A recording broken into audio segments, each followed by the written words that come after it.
ప్రభు మనల్ని ప్రేమించి మనకు అనుగ్రహించిన మరొక పునరుత్థాన దినాన్ని బట్టి ప్రభుని స్తుతిస్తూ మనము మన ధ్యానాన్ని కొనసాగించుకుందాం. మత్తయి సువార్త 5వ అధ్యాయము 11, 12 వచనాలు మనం ఈరోజు ధ్యానం చేయట ప్రయత్నం చేద్దాం.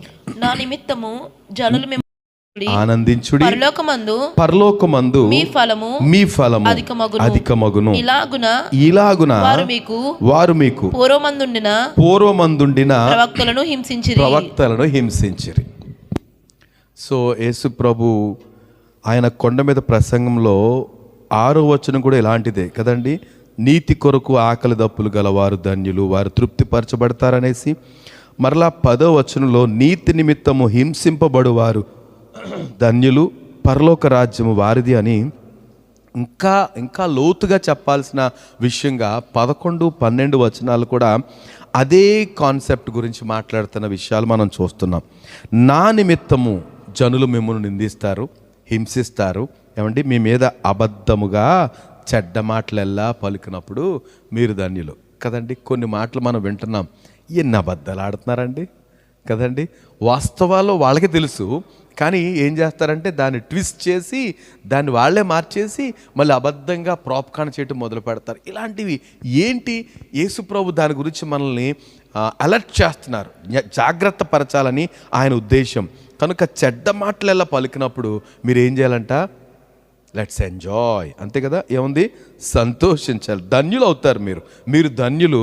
కనుక ఏం చేయాలి? సంతోషించి ఆనందించండి. ఏమండి మన మీద ఎవరైనా చెడ్డ మాటలు పలుకుతుంటే మనం సంతోషించి ఆనందిస్తామా? ఎంత బాధపడతామా రాత్రి? ఏమండి ఊరికే కృంగిపోతాం, బాధపడిపోతాం. మనం అనుకుంటాము వాళ్ళు అన్న మాటలు మనమే విన్నాము, లేకపోతే మన వరకే వచ్చినాయి అనుకుంటాం. మనం వింటాము, మన వరకు రావడానికి ముందు ఎక్కడికి వెళ్తాయి? అది మర్చిపోతాం మనం. అది మర్చిపోయి నన్ను ఇలాగనేసారు, మా గురించి ఎలా మాట్లాడారు, నిజంగా వాళ్ళకి అది ఉందా ఇది ఉందా అనుకుంటాం. కానీ ప్రభు అంటాడు, అరే నేనున్నాను కదా, మీకెందుకు? మీకంటే ముందు నాకు వినపడ్డాయి కదా, కనుక నేను ఆలోచించిన దాని గురించి మీరెందుకు హైరాణ పడతారు? మీరేం చేయాలంట? సంతోషించి ఆనందించుడి. అలా ఇలాగూ ఆనందించుడి, పరలోకమందు మీకు ఫలము కలుగుద్దండి. ఎప్పుడైతే మన గురించి చెడ్డ మాటలెల్లా పలుకుతున్నారో, నిందలు మోపుతున్నారో, గర్విష్ఠుల అహంకారము ఏంటిది ఇంకా వాళ్ళ నింద, ఇవన్నీ కూడా మనకేమవుతాయంటే పరలోకంలో మన గురించిన అకౌంట్ ఉంటుందండి. మనందరికీ అకౌంట్స్ ఓపెన్ అయ్యాయి పరలోకంలో. పరలోకంలో ఓపెన్ అయ్యాయి. ఆ అకౌంట్స్లో డిపాజిట్ చేయడానికి మనం ప్రయత్నించాలి.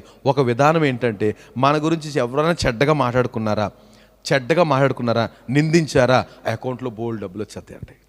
డబ్బులు అంటే మనకు అర్థమవుద్ది అనేసి ఆ అకౌంట్లో మీ పరలోకం ముందు మీకు ఏం కలుగుతుందంట? పరలోకంలో మీకు ఫలము అధికమవుతుంది, మన ఫలం అధికమవుతుందట. కనుక ధైర్యం తెచ్చుకోవాలి, కృంగిపోవాల్సిన అవసరం లేదు.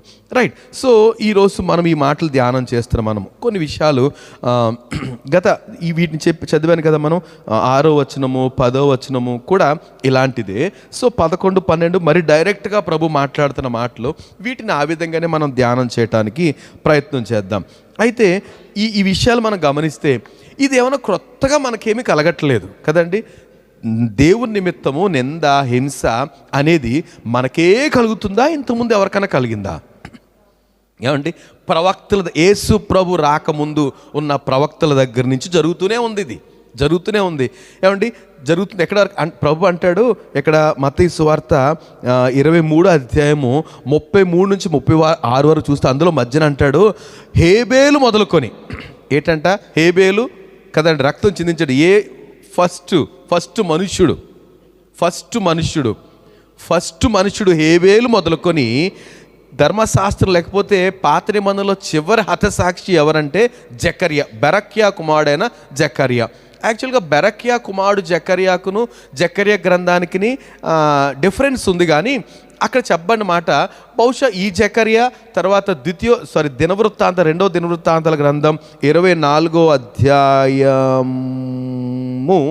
సో అక్కడున్న జకర్యాకి కొంచెం డిఫరెన్స్ ఉన్నప్పటికీ బహుశా వీళ్ళందరూ జకర్యా వాళ్ళ తాతలు కూడా తండ్రి పేరు అంటే వాళ్ళ తాతల పేర్లు కూడా. ఏమైనా జకరియా కూడా మనం చూసాము.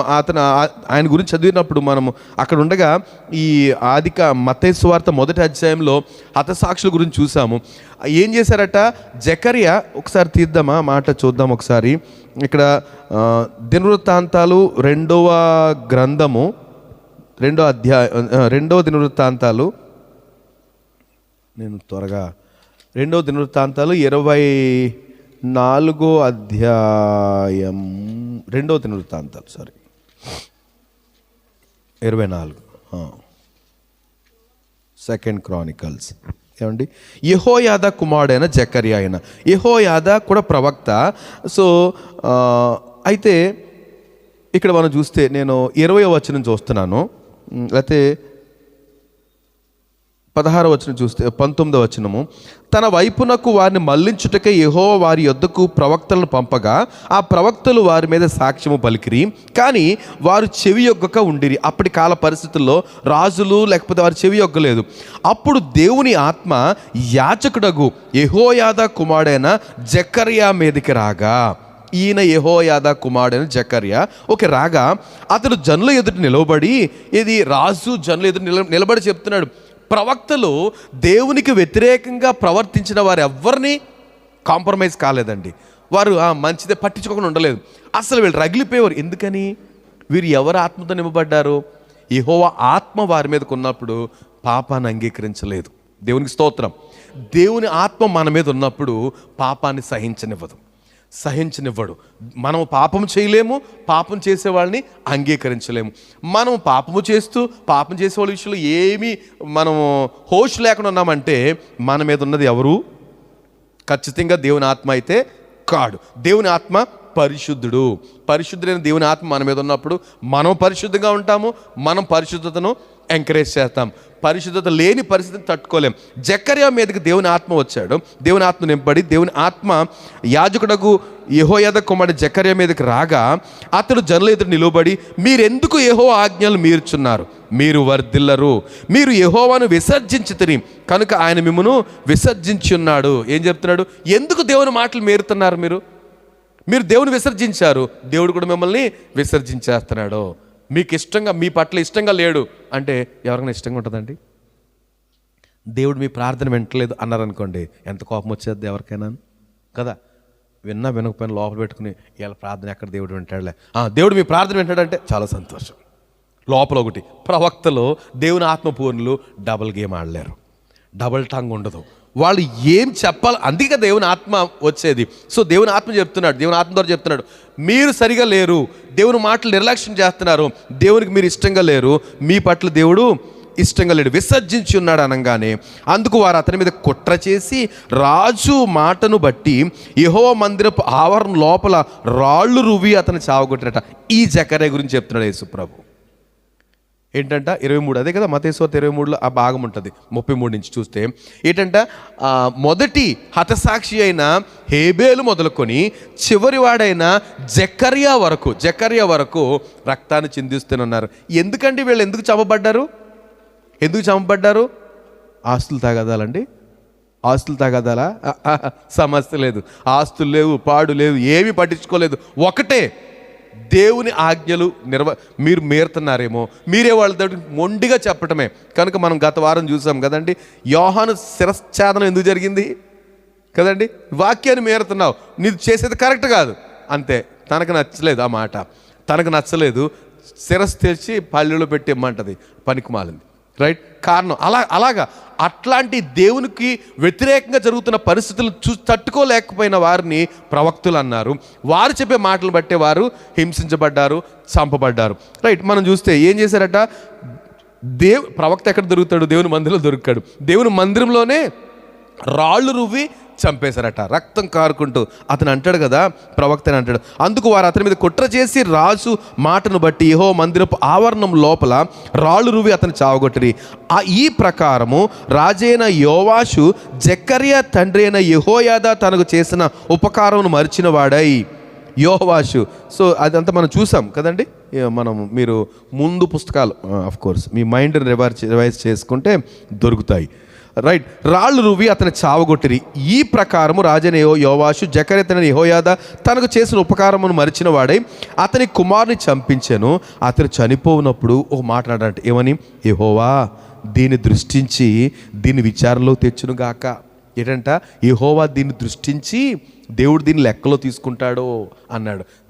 ఆ ప్రవక్త మాటని ఇప్పుడు యేసు ప్రభు కోట్ చేస్తూ హేబేలు మొదలుకొని జకర్యా వరకు అని అంటాడు. ఏమండి, సో ఎంతమందిని ఏం చేసుకుంటూ వచ్చారండి? ఏం చేసుకుంటూ వచ్చారు? నరుక్కుంటూనే వచ్చారు, చంపుకుంటూనే వచ్చారు. మనం గమనిస్తే నేను ఒక మాట ఒక టాపిక్ యేసు ప్రభు చెప్పిన మాట మార్కు సువార్త 12వ అధ్యాయంలో ఈ సందర్భం, ఇలాంటి సందర్భం ఉంటుందండి. మీకు ఫ్యాన్లు వేసేయమంటారా? చల్లగా ఉంటే ఒకవేళ బాగుంటుందేమో, చలిగా ఉంటూ వింటారేమో అనేసి. రైట్, వింటున్నారు కదా? రైట్, 12వ అధ్యాయంలో యేసు ప్రభు ఒక ఉపమానం చెప్పారు. నాకు చాలా ఇది ఆసక్తిగా ఉంటుంది. ఏంటంటే ఒక యజమానుడు ఉన్నాడు, లేకపోతే ఒక కుటుంబ యజమాని ఉంటాడు. యజమాని ఒక ద్రాక్ష తోట వేసి ఆ ద్రాక్ష తోటకి కావలసిన అంతా సెట్ చేసాడు. చదువుదాం మనం త్వరగాను. ఒక మనుషుడు 12వ అధ్యాయం మార్కు సువార్త, ఒక మనుషుడు ద్రాక్ష తోట నాటించి దాని చుట్టూ కంచి వేయించి, ఏమంటే ద్రాక్ష తోటకి ఏం కావాలి? తొట్టి తొలిపించాలి, గోపురం కట్టాడు. దాన్ని అంతా రెడీ చేసి, ఉట్టి స్థలం ఇచ్చేయలేదు, ఆ తోటేసి దానికి సంబంధించిన అన్ని ఏర్పాట్లు చేసి అప్పుడు గుత్తకి ఇచ్చాడట. గుత్తకిచ్చాడంటే కాపులకి ఇచ్చాడు. కాపులు అంటే ఈ చూసుకునేవారు, వాళ్ళకి ఇచ్చాడట. ఇస్తే వాళ్ళు ఏం చేశారు కదండి, కాపులకు దాన్ని గుత్తకిచ్చి దేశాంతరం పోయాను. పంటకాలం మందు దాని నుంచి ఆ కాపులు నుండి ద్రాక్ష తోట పండ్లలో తన భాగం తీసుకొని వచ్చుటకు మనుషులు, అంతే కదండి, ద్రాక్ష తోట ఇచ్చాడు, లేదా చెరువులు ఇస్తున్నారు, తనకి ఒక ఇవ్వాల్సిన లీజ్ ఇచ్చేసేయాలి కదా, లేకపోతే ఈ పంటలో కొంత పార్టిసిపేషన్ ఉంది కదా, దానికి ఇచ్చేయమని మనుషులు పంపించాడు. ఏం చేయాలి? వాళ్ళు లెక్క కట్టి ఇచ్చేసేయాలి. ఏం చేశారంట కొంతమందిని వీళ్ళు, అయితే దాసుని పంపగా వారు వాని పట్టుకొని కొట్టి ఒట్టి చేతులతో పంపేశారట. ఇది స్థలం నాది, ద్రాక్ష తోట నేను వేయించాను, ఒకడికి గుత్తకిచ్చాను, వాడు చూడరా పంట నిండి అయిపోయిన తర్వాత నా వాటర్ నాకు ఇచ్చేయి అన్నాడు అని చెప్పి వెళ్ళిపోయి ఆ మనిషిని పంపించాను అని కొట్టేస్తే ఎలాగా? ఇవ్వాల్సిన కౌలు ఇవ్వకుండా కొట్టేస్తే ఎలాగా? సరే, ఆయన ఎంత ఓపిక మంత్రులు చూద్దాం. వట్టి చేతులతో పంపేశారట. అతడు మరి ఒక దాసుని వారి వద్దకు పంపాడు. వారు వాని తల గాయం చేసి అవమానపరిచారట. ఏది వేసి కొట్టారు, ఏ గోడకు తగిలింది, వాడు రక్తం కార్చుకుంటూ వెళ్ళిపోయాడు, అంతే, ఏమి చెప్పలేదు. గాయపరిచి పంపేశారట. సో అవమానపరిచిరి. అతడు మరి ఒక్కరిని పంపగా వారిని చంపేశారు. అతడు ఇంకా అనేకులను పంపగా వారు కొందరిని కొట్టిరి, కొందరిని చంపిరి. ఏంటండి, ఇదే పాత నిబంధన ప్రవక్తలందరూ ఎవరిని గౌరవించలే. వీళ్ళు వచ్చి ఏం చేశారు? దేవుడు అడుగుతున్నాడు సమాధానం ఏంటి అనేవారు. నువ్వెవడరా నీకు సమాధానం చెప్పడానికి? మేము చూసుకుంటాక నువ్వెవడో చెప్పడానికి? మేము చేసి తప్పట నువ్వెవడో? అది పరిస్థితి. ఏమంటే ప్రవక్తలు చేసిన పని అది. దేవుడు ఉన్నాడు, ఆయన ఆజ్ఞలు ఇచ్చాడు, జాగ్రత్త, నువ్వెవడవే అనేసి వీళ్ళు చంపేశారు. అలా చాలామందిని చేసేసారు. కనుక ఇప్పుడు యజమాని అనుకున్నాడట, అరే ఇంతమంది మనుషుల్ని ఇలా చేసేసారు, సరే నా కొడుకుని పంపుతాను. ఇప్పుడు నా కొడుకు అంటే ఆయన వారసుడు, ఆయన పంపిస్తే గౌరవంగా చూసుకుంటారేమో, నా కొడుకుని గౌరవంగా చూసుకుని లెక్క చెప్తారు, అంతే కదా. నేను వెళ్తాను డాడీ అంటాడు ఆయన. సరే నువ్వు వద్దులేరా ఎందుకనేసి వాళ్ళని పంపించాడు. ఇప్పుడు నేను వెళ్తానంటే సరే కొడుకుని పంపించాడట. ఇంకను అతనికి ప్రియ కుమారుడు ఒకడు ఉండేను కనుక వారు తన కుమారుని సన్మానించుదురు అనుకొని తుదకు వారి యొద్దకు అతన్ని, అది లాస్ట్ అండి, కుమారుని పంపించడం అనేది లాస్ట్ కదండి. తనకున్నది అదే ఒకే ఒక కొడుకు, గారాబాల కొడుకు, ప్రియ కుమారుడు, తను పంపిస్తే వాళ్ళు ఏం చేశారంట, అయితే ఆ కాపులు ఇతడు వారసుడు, ఇతని చంపుదము రండి, అప్పుడు స్వాస్థ్యం మనదగునని తమలో తాను. ఎంత తెంగరోళ్ళండి. ఈ మధ్యలో చూసారా మీరు కొన్నిసార్లు భార్య మీద లేకపోతే ఏదో తగలబెట్టేయడం, లేకపోతే భర్తని ప్రియుడితో కలిసి చంపించేయడం, లేకపోతే ఇలాంటి తెంగర పనులు చేస్తున్నారు కొంతమంది. చూసారా చూసి అనుకుంటున్నారు మేము ఎక్కడ దొరకం అనుకుంటున్నారు. పట్టేసుకుంటున్నారండి. బట్ పిచ్చోళ్ళు వీళ్ళు ఏమనుకుంటున్నారు, కొడుకుని చంపేస్తారంట శ్వాస వీళ్ళకి అయిపోతుందా, ఆయన తెంగరోడు. ఏమండి, పిచ్చోళ్ళు అలాగ అనుకున్నారు. అరే కొడుకుని కనుక చంపేసామనుకోండి ఇక తనకి వారసులు ఎవరు లేరు కాబట్టి మంద అయిపోద్ది అనుకుని ఏం చేశారట, కొడుకుని చంపేసి ఊరు అవతల గిట్టేసేసారట. ఎక్కడ గిట్టేశారు? ఊరు అవతలంటే గొల్గొతా, అదే తోటకు బయట గొల్గొతా స్థలం. గొల్గొతా ఎక్కడుంది తెలుసా అండి? యెరూషలేము బయట ఉంది. అది గబ్బత్ అనే స్థలం యెరూషలేము బయట ఉంటుంది, పాలెం వెలుపల ఉంటుంది అది. సో అక్కడ పడేశారట. ఎవరైనా? యేసు ప్రభు. ఏమండి? పడేశారట. కాపులు ఇతడు వారసుడు, ఇతను చంపుదాము రండి, అప్పుడు స్వాస్థ్యం మన దగ్గర తమలో తాము చెప్పుకొని అతన్ని పట్టుకొని చంపి ద్రాక్ష తోట వెలుపల పారవేసిరి. తోట బయట పడేశారట. పాపం ఏం జరిగిందట? అతన్ని వెలివేసిరి. కావున ఆ ద్రాక్ష తోట యజమానుడు ఏం చేస్తాడు బ్రదర్స్? ఏం చేస్తాడండి? ఆ ద్రాక్ష తోట యజమాని ఏం చేస్తాడు? ఆ కాపులను సంహరించి ఇతరులకు కదండి, వాళ్ళని ఏం చేస్తాడు?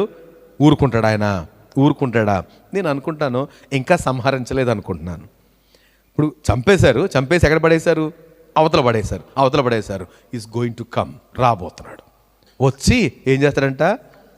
ఎవరి క్రియల ఫలితము వాళ్ళకి ఇవ్వటానికి ఆయన దగ్గర అన్ని అరేంజ్మెంట్స్ ఉన్నాయి. ఆయన చేతకాని వాడు కాదు. కనుక ఇప్పుడు పరిస్థితి ఎలా ఉందంటే, ఆయన కుమారుని చంపేశారు, ఇంకా చాలామందిని చంపేశారు, శిష్యులందరినీ చంపేశారు కదండి.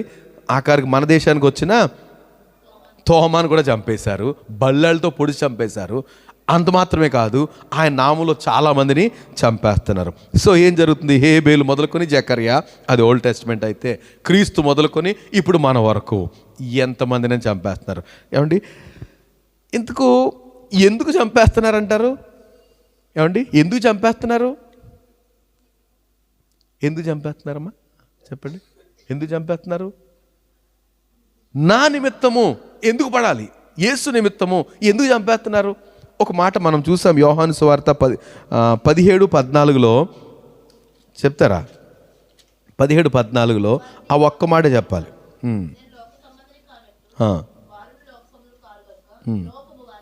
ఏమండి? ఏంటంట? ఎందుకు చంపేస్తున్నారు? ఎందుకు ద్వేషిస్తున్నారు? యేసు ప్రభు లోక సంబంధి కాదు కదండి, ఈ లోకానికి సంబంధించిన ఆయన కాదు ఆయన. కనుక ఏమండి, ఇప్పుడు కాకుల్లోకి డ్యాగ్ వచ్చింది అనుకోండి, ఏం చేద్ది? కాకులన్నీ తరిమేస్తాయి. ఒక పెట్టెల్లోకి వేరే జాతి వచ్చేటప్పటికి అన్నీ కలిపి తరిమేస్తాయి. అలాగే ప్రభు అన్నాడు, నేను ఈ లోక సంబంధిని కాదు. కనుక ఏం చేస్తున్నారంటే ఆయన ద్వేషించారు. ఇప్పుడు ఆయన లోక సంబంధి కానట్టుగా వీరు కూడా లోక సంబంధులు కాదు. ఎవరు? మనం. ఆయన యందు విశ్వాసం ఉంచిన మనమందరము లోక సంబంధులం కాము. కనుక ఆటోమేటిక్గా లోకం ఏం చేస్తుంది? ద్వేషించేది. ఇది పెద్ద ఆశ్చర్యం కాదు. మమ్మల్ని ఎవరు పట్టించుకోవట్లేదండి, పక్కోళ్ళు నమస్కారం చెప్పట్లేదండి, చెప్పరండి. ఎందుకని? మనము we are not belongs to this world అంట వాక్యం చెప్తుంది. మనము లోక సంబంధులం కాము. కనుక ఆటోమేటిక్గా లోకం ఏం చేద్ది? ద్వేషిస్తుంది మనల్ని. ఇది పెద్ద ఆశ్చర్యం కాదు. మనం దాన్ని ఎంతో పెద్ద స్కోప్లో చూడాల్సిన అవసరం లేదు. ఎందుకని? ప్రభువునే లెక్క చేయలేదు, లేకపోతే ప్రభువుని ద్వేషించింది, ఆటోమేటిక్గా మనల్ని కూడా ద్వేషిస్తుంది అని ప్రభు చెప్పిన మాట. ఏమండి? సో నాకు ఇది ఆలోచన చేస్తున్నప్పుడు ఎందుకు లోకం ద్వేషిస్తుంది చెప్పండి మళ్ళీ ఇంకోసారి. ఎందుకు లోకం ద్వేషిస్తుంది? ప్రభు చెప్పిన మాట మీకు ఒకసారి యోహాను సువార్త 7 అందరూ తెరవకపోయినా పర్వాలేదు, చదవగలిగిన వాళ్ళు మీరు జాగ్రత్తగా వింటూ ఉండండి. ఒకవేళ కొంచెం తెరిస్తేనే మంచిది అనుకున్న వాళ్ళు తెరవండి, తప్పలేదు. 7 ఒకసారి చదివిన తర్వాత ఒకసారి ఆ పారా చదువుదాం. మిమ్మల్ని ద్వేషింపలేరదు కానీ దాని క్రియలు చెడ్డవని నేను దాని గురించి సాక్ష్యమిచ్చున్నాను కనుక అది నన్ను ద్వేషించి. ఏంటంట? లోకము మిమ్మల్ని ద్వేషించదు, నన్ను ద్వేషిస్తుంది. నన్ను అంటే యేసుప్రభు అన్నారు, మిమ్మల్ని ద్వేషించదు, నన్ను ద్వేషిస్తుంది. ఎందుకంటే లోకము క్రియలు చెడ్డవి అని నేను సాక్ష్యం చెప్తున్నా. లోకపు క్రియలు ఏంటంట? చెడ్డవి అని సాక్ష్యం చెప్తున్నాను కనుక నన్ను ద్వేషిస్తుంది. సందర్భం ఏంటంటే యేసు ప్రభు అటు తర్వాత నేను మొదటి చదువుతున్నాను.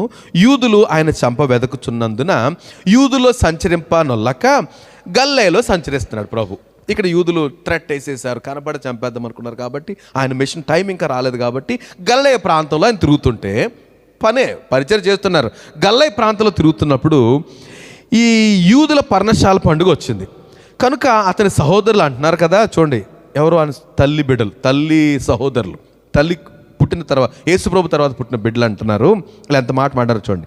ఆయన సహోదరులు ఆయన చూచి, నీవు చేయుచున్న క్రియలు నీ శిష్యులను చూచినట్లు ఈ స్థలం విడిచి యోదయకు వెళ్ళు. ఎక్కడెందుకు ఉంటావు? నువ్వు చేసే క్రియలు మరి శిష్యులు చూడాలి కదా, నువ్వు ఎందుకు ఇక్కడ ఉంటావు? అక్కడికి వెళ్ళొచ్చు కదా. మాకు తెలియదులే అని అంటాను నేను కదండి.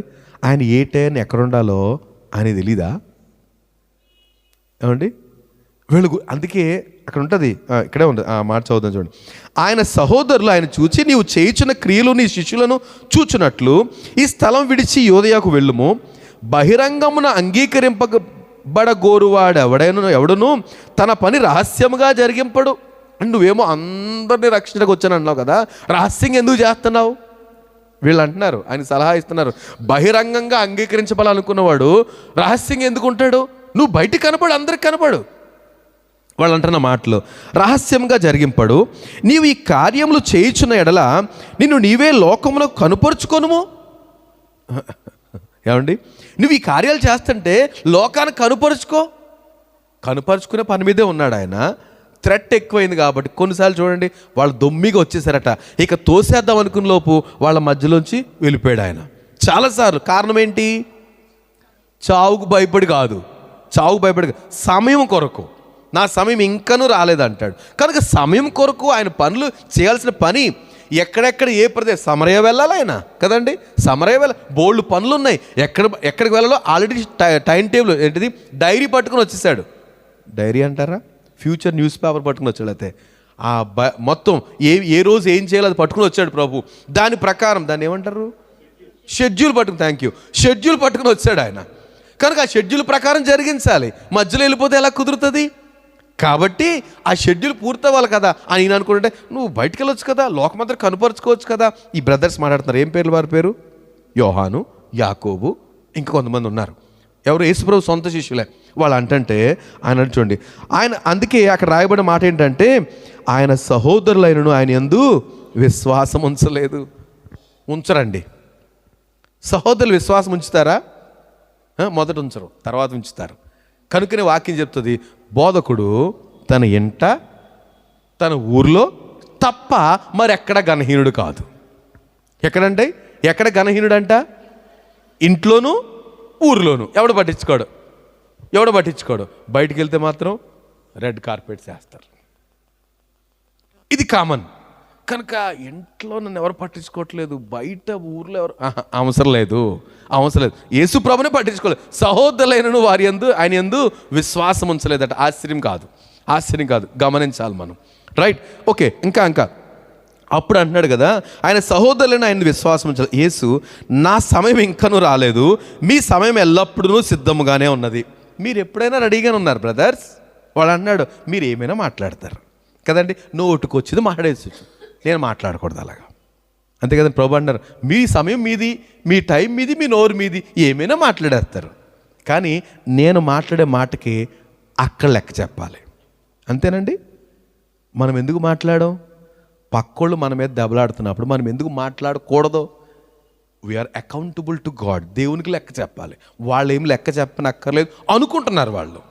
కనుక మీ సమయం ఎల్లప్పుడూ మీ దగ్గరే ఉంది, మీ నోరు మీతో ఉంది, మీ నాలుకలు కదండి, ఈ మాటలు కూడా ఉన్నాయి. భక్తిహీనులు నాలుకలు ఆడించేస్తారట, ఏమైనా మాట్లాడేస్తారు. కానీ మనం మాట్లాడకూడదు, మనం లెక్క చెప్పాలి దేవునికి. కనుక అంటాడు, మీ సమయం మీతో ఉంది, మీ సమయం మీ దగ్గరే ఉంది, ఎల్లప్పుడూ సిద్ధంగానే ఉన్నది. లోకము మిమ్మల్ని ద్వేషింపనేరదు కానీ అది. కనుక ఎవరితో మాట్లాడుతున్నాడు ప్రభు ఇప్పుడు? వారి సహోదరులు చెప్తున్నాడు, బాబు, బ్రదర్స్, తమ్ముళ్ళు, లోకం మిమ్మల్ని ద్వేషించదు. ఎందుకని? తందానా అంటే వీళ్ళేమంటారు, తాని తందనానా తై అని ఇప్పుడు రావట్లేదు ఇవన్నీ. ఏమండి, ఏం చేద్ది లోకం ఏం చేద్ది? ఒకళ్ళంటే వెనకాల తందానా, నేను అనలేను అంటాడు ప్రభు. నేను అనలేను, అలాగ అంటాను కుదరదు. నేను ఒక పర్టికులర్ ప్రొసీజర్ ప్రకారం చెయ్యాలంతా కూడా. సో నేను మాట్లాడే మాట అక్కడి నుంచి రావాలి, ఆ తండ్రి అనుమతించాలి, నేను చెయ్యాలి. అక్కడ ఏమైతే బోధించాడో అది నేను చెప్పాలి. ఇది సిస్టమ్. కానీ మీరు నోటుకు వచ్చినట్టు ఏమైనా మాట్లాడేస్తారు. బహుశా మరియా ఎంత నలిగిపోతూ ఉండుంటుందో. ఎందుకని? మరియకి అన్నీ తెలుసు. తన హృదయంలో భక్తిపరురాలు మరియా. బ్రదర్స్ మాత్రం భక్తిపరులు కాదు. ఆయన చనిపోయేటంత వరకు ఎవరు కూడా ఆయన్ని సపోర్ట్ చేసిన వాళ్ళు కాదు అనుకున్నారు అంతే. అందుకే సహోదరులైన ఆయనందు విశ్వాసం ఉంచలేదన్న మాట చివరి వరకు సాగింది. ఆ తర్వాత వారు అంగీకరించినట్టు మనం చూస్తాం ఇంకా మిగతా విషయాల్లో. కనుక మరి స్ట్రగుల్, అరే పెద్దోడరా అంటే నువ్వు నోరు మూసుకో, నువ్వు తలకెక్కించుకున్న వాడిని అంతే కదా. అన్నదమ్ములు ఏమంటారు, తమ్ముళ్ళు కూడా ఎరా అనరా, మా ఇళ్ళల్లో అనుకుంటారు అలాగ, అంటే మా పిల్లలు అంటారు అలా. నేను ఎరా అంటే 1 సంవత్సరం తేడా కూడా అనేస్తారు అనుకోండి. మరి యేసుబాబుకి మిగతా తమ్ముళ్ళకి ఎంత తేడా తెలియదు, కానీ ఏమనేవారు, ఏం మాట మాడితే అరే మిగతా వాళ్ళకేమో ఆ రక్తస్రావం కలిగిన స్త్రీ పట్టుకుంటే చెంగు పట్టుకుంటే బాగుపడిపోతాను తన విశ్వాసమా, అలాగే బాగుపడిపోయింది. చచ్చిపోయిన బ్రతికిపోతున్నారా, ఇంట్లో మాత్రం ఏంటి పరిస్థితి, ఎల్లబాయ్ చెప్పావు కానీ నీ మొఖం పెద్ద వెళ్ళొచ్చు కదా మరి బయటికి అంటారు కదా, మరి వెళ్ళొచ్చు కదా బయటికి, ఇంట్లో ఏంటి, ఇవే మాటలు. కనుక ఆ సహోదరులైన ఆయనందు విశ్వాసం ఉంచలేదు. సో ప్రభు ఇక్కడ అంటున్నాడు, మీ సమయం లోకం మిమ్మల్ని ద్వేషింపనేరదు, దాని క్రియలు చెడ్డవని నేను దాని గురించి సాక్ష్యం ఇస్తున్నాను కనుక అది నన్ను ద్వేషిస్తుంది. ఏమండి అర్థమైందండి? ఎందుకు లోకం ద్వేషిస్తుంది మనల్ని? సాక్ష్యం ఇస్తాం కాబట్టి. ఏమి మాట్లాడకపోతే ద్వేషిస్తుందండి? యోహాను కనుక ఏం మాట్లాడకపోతే ఇప్పటివరకు ఉండేవాడేమో. కానీ అనుకున్నాడు, కాకిలా కలకాలం ఎందుకు స్వామి, ఎందుకు వచ్చింది దేవుని కొరకు బ్రతకాలంటే? నాకు చాలాసార్లు అనిపిస్తుంది, యేసు ప్రభు కూడా 60-70 సంవత్సరాలు, 100 సంవత్సరాలు, 120 సంవత్సరాలు బ్రతికి, శిష్యులు కూడా 100-120 సంవత్సరాలు బ్రతికి ఎవరు మన వరకు వచ్చేది కాదు. వాళ్ళు హతసాక్షులు అయ్యారు. కారణం ఏంటంటే తట్టుకోలేకపోయారు. మీ క్రియలు చెడ్డవి, నీ క్రియలు చెడ్డవి, అందుకని చంపేశారు. సో ఆయన తర్వాత ఇప్పుడు ఎవరు తయారయ్యారు? ఎవరో ఆయన పెదవి వినపడింది, మనం అన్నట్టుగా కనపడింది. తర్వాత వాళ్ళ నాన్నగారు అన్నారు, మిగతా వాళ్ళు అందరూ మేమైతే కాదండి బాబు అన్నట్టున్నారు. ఏమండి ఉండండి కలకాలం. ఎలాగండి అంతే. కానీ వాక్యం చెప్తుంది, తమ క్రియలు చెడ్డవని నేను సాక్ష్యం ఇస్తున్నాను కనుక నన్ను ద్వేషిస్తుందండి. అర్థమవుతుందండి? ప్రభు అన్నారు, నా నిమిత్తం మీరు నిందించి హింసపాలైనప్పుడు ధైర్యం తెచ్చుకోండి, ధన్యులు మీరు. ఎందుకని? నేను లోకం నన్ను ద్వేషించింది, ఎందుకని? సాక్ష్యం ఇస్తున్నాను కనుక. మీరు సాక్ష్యం ఇవ్వరు కనుక ఏమీ ప్రాబ్లమ్స్ ఉండవు. మాట్లాడితే ఏంటంట, మనం మేగుతాం ఎవరినైనా సరే, చాలా మంచిది, శబాష్, వెరీ గుడ్ ఇలాగ అంటా ఉంటుంటే చాలా పెన వేసుకుపోతాం మనం ఎవరితోటి. కనుక మనకెక్కడ వాళ్ళకి బాధ ఉండదు, మనకి బాధ ఉండదు. ఏమండి అది వాక్యం కాదు. ఎవరు ఉండలేరు దేవుని ఆత్మ కలిగిన వాళ్ళు కదండి. జకరియా రాజుతో మాట్లాడుతున్నాడు. ఇది బెరక్య కుమారుడు అని రాయబడిన ఆ జకరియా రాజుతో, నీ ధర్మశాస్త్ర ప్రకారం మీరు ప్రవర్తించట్లేదు, మిమ్మల్ని విసర్జించాడు దేవుడు. ఎంత దమ్ము కావాలండి? రాజుతో ఎవరు బాప్తిస్మ యోహాను మాట్లాడు, నీ ప్రవర్తన సరిగా లేదు, నువ్వు రైట్ పని చేయట్లేదు, తమ్ముడు భార్యను ఉంచుకున్నావు. ఎంత దమ్ము కావాలి? సాక్షులు అండి వాళ్ళు. కనుక వాళ్ళకి కష్టాలు వచ్చినాయి, సాక్షులకే. రైట్. ఇంకా చక్కటి మాటలు ఉన్నాయి, చూద్దాం. మరి ఏం చేయాలి ఇలాంటప్పుడు? ఇలాగ మనల్ని హింసిస్తున్నప్పుడు వాళ్ళు ఏం చేశారు, మనం ఏం చేయాలి? ఏమండి చూద్దాం. లూకాసు వార్త 6వ అధ్యాయము, లూకాసు వార్త 6వ అధ్యాయంలో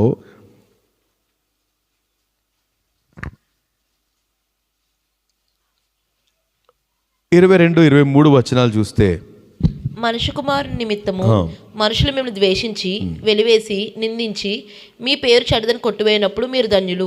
ఏంటంట?